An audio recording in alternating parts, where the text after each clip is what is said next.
هلکه بسم الله وشه د کلي خلک را خبر کا چې تر څو د دین خبرې ورته وکړو. والا میر صاحب ډېر د استمانه کړم. ته ورشه سړیه دا سمه ده بستره خو درکړه کېږدم. راځئ چې د بسترې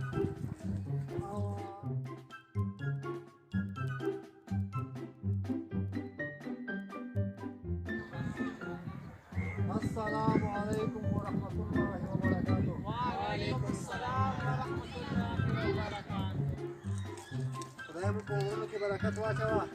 دین او اسلام خبرې کړي او ته هم زده کوئ. ورونو وخت ډېر قیمتي دی. دی چې ځو.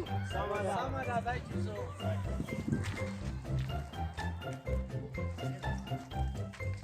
السلام علیکم ورحمة الله وبرکاته. وعلیکم السلام.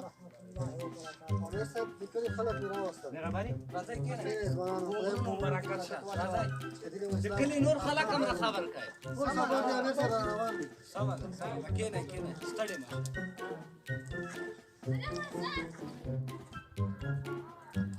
بسم الله الرحمن الرحیم.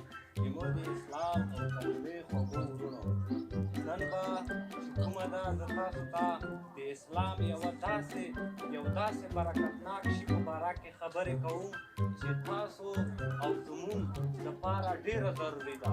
هغه بسم الله ده. د نن نه پس چې موږ کم یو کار کوو، هر کار چې کوو په بسم الله سره کوو. ولې بسم الله کې ډېر برکتونه دي. بسم الله کار به په بسم الله سره کوئ. بسم الله کې ډېر برکتونه دي چې بسم الله دي.